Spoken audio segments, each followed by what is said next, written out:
Oke, terima kasih. Kita masih bersama belajar mengenai program AutoCAD. Kali ini saya akan membahas mengenai standar setting dan operasional. Mengapa ini perlu saya bahas? Biasanya saya akan memberikan kepada peserta untuk melakukan ini, standar setting dan standar operasional. Ada 4 poin, kita akan bahas satu persatu. Yang pertama, kita akan men-setting warna.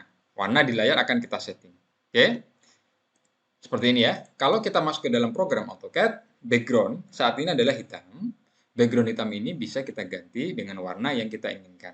Bagaimana caranya? Ketik OP, Enter, kemudian kita klik display, ini ya, pastikan di display, kemudian color, ini kita klik, kemudian pastikan pada konteks adalah 2D model space, pada interface elemen adalah uniform background. Nah, pada color inilah bisa kita rubah. Contoh, kita rubah menjadi putih. Apply and close, kemudian oke. Backgroundnya berubah menjadi putih. Oke. Nah, dari yang biasa saya temui, mayoritas memang hanya menggunakan dua background, yaitu hitam dan putih. Tetapi yang lebih banyak menggunakan background hitam. Dan saya sendiri familiar menggunakan background hitam. Oke, saya kembalikan ya. Copy Enter. Backgroundnya saya kembalikan menjadi hitam. Seperti itu. Kita lanjutkan. Kemudian yang kedua adalah crosshair. Oke, kita akan praktekkan.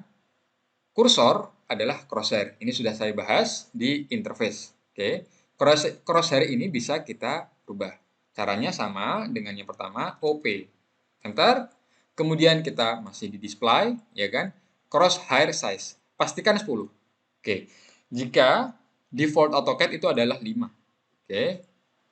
Bisa dirubah menjadi 10. Oke, 10 ini memang standar saya, tetapi teman-teman bisa mencoba sendiri. Mungkin mau maksimal 100 atau tetap 10 juga boleh. Oke, 10. Kemudian pada selection pick box size ini adalah pick box yang ada di tengah-tengah kursor. Nah, posisikan itu di sini.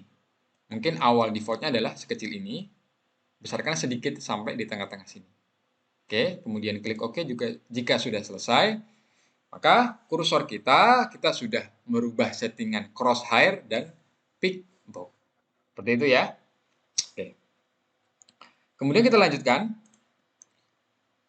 Pick box. Oke, sudah ya. Crosshair dan pick box sekaligus tadi saya praktekkan. Kemudian OSNAP Maker. Oke. Kita ketik OP, Enter. Kemudian kita masuk pada drafting. Nah, jadi seperti ini. Auto Snap Marker Size. Jadi, ini awalnya mungkin warnanya bukan kuning, ya. Untuk merubah warnanya menjadi kuning, klik pada color, kemudian di sini ganti menjadi kuning. Default AutoCAD, kalau tidak salah hijau. Nah, oke, dan saya biasanya akan mengarahkan untuk diganti dengan kuning. Oke, nanti akan saya kasih tahu perbedaannya. Oke, selain diganti dengan warna kuning, agak besarkan sedikit. Seperti itu. Kurang lebih di sini ya. Jika sudah selesai, apply, kemudian OK. Selanjutnya, selection grip size. Oke. OP, enter, kembali ke OP. Kemudian selection. Nah, grip size. Ini mungkin agak kecil awalnya, agak besarkan sedikit. Oke. Jika sudah OK, klik apply, kemudian OK. Akan saya terangkan maksud daripada settingan yang sudah saya lakukan. Pertama pada kursor, oke. Kenapa di tengah-tengah ada pick box? Kenapa pick box-nya kita perbesar sedikit? Karena begini, nanti saya akan terangkan salah satu metode select di AutoCAD itu by click. Ketika kita akan mengklik, itu objeknya harus dikenai oleh pick box.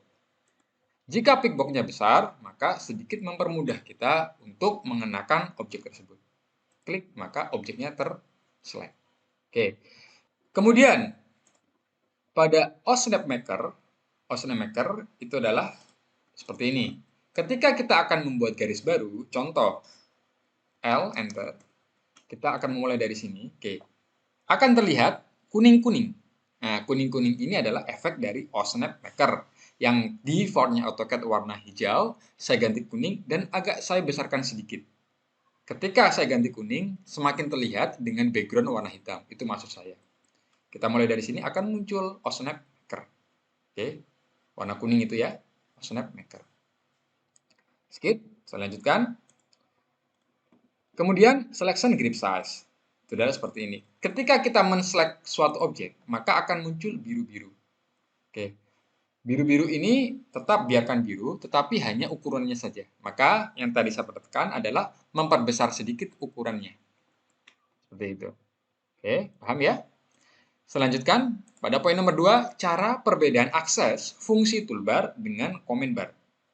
Oke, pada prakteknya nanti saya akan mengajarkan teman-teman peserta bagaimana yang sering saya lakukan mengakses sebuah perintah. Itu dengan cara comment bar. Contoh, saya ingin membuat suatu garis, maka saya cukup mengetik L, kemudian Enter. Seperti itu ya, membuat garis. Orto saya matikan. Nah, membuat garis ini juga bisa diakses dengan fungsi toolbar. Oke, saya aktifkan dulu toolbar.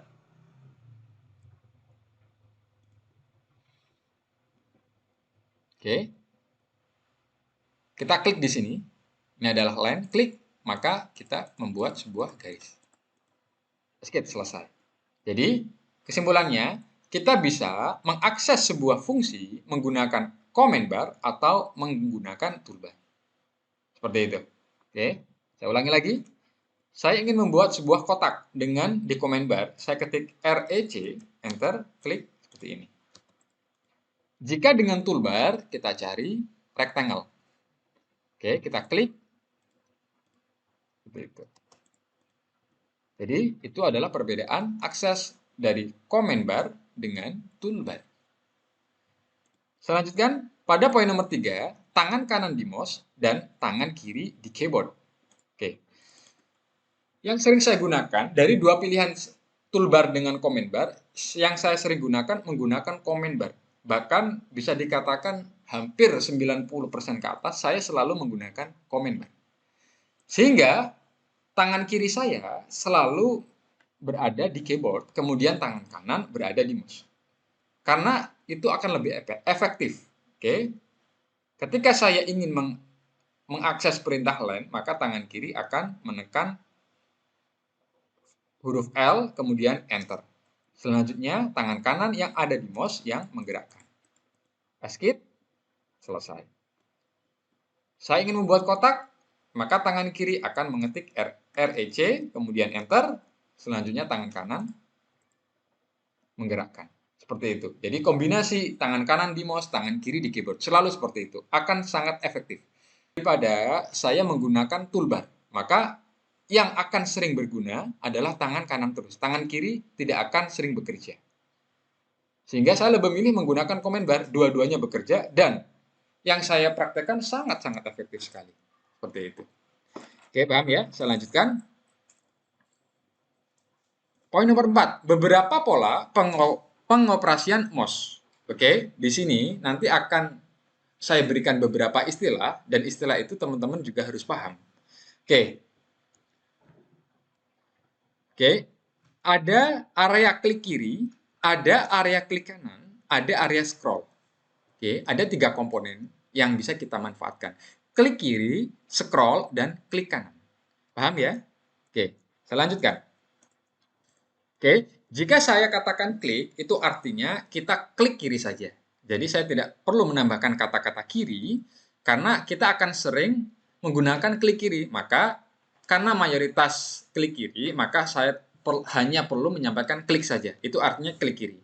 Jika saya sampaikan klik kiri plus tahan, itu artinya pada area klik kiri kita mengklik dan menahannya. Oke, kita mengklik dan menahannya. Oke, kemudian klik kanan, maka kita cukup klik kanan pada area klik kanan tersebut. Kemudian scroll mouse itu artinya kita men-scroll. Mouse-nya di-scroll, maka fungsinya adalah zoom in, zoom out. Oke. Kemudian tekan scroll mouse. Jika scroll ditekan, maka dia akan menjadi pen.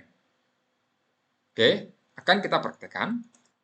Yang pertama, klik kiri, maka cukup diklik. Seperti itu. Kemudian, jika klik kiri tahan, oke, klik kiri tahan ini biasanya kita praktekkan pada Design Center.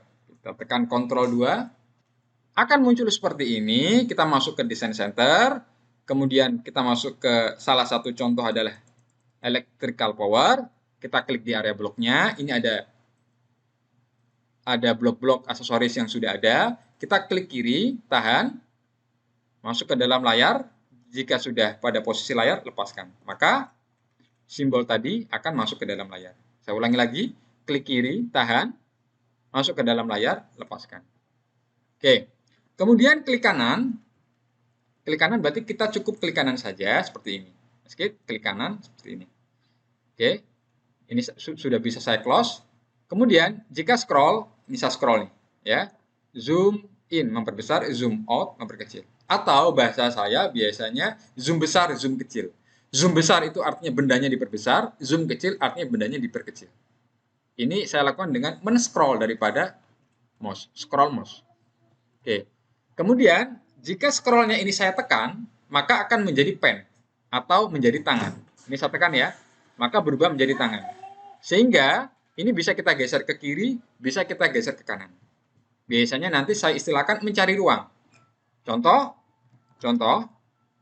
ada gambar di sini, maka seakan-akan layar ini sudah penuh oleh gambar. Maka salah satu cara mencari ruang adalah dengan pen, scroll di pen. Oke. Jadi cukup saya tekan daripada scroll ini akan menjadi pen, kita geser ke kiri. Maka semua objek akan bergeser. Ini adalah mencari ruang.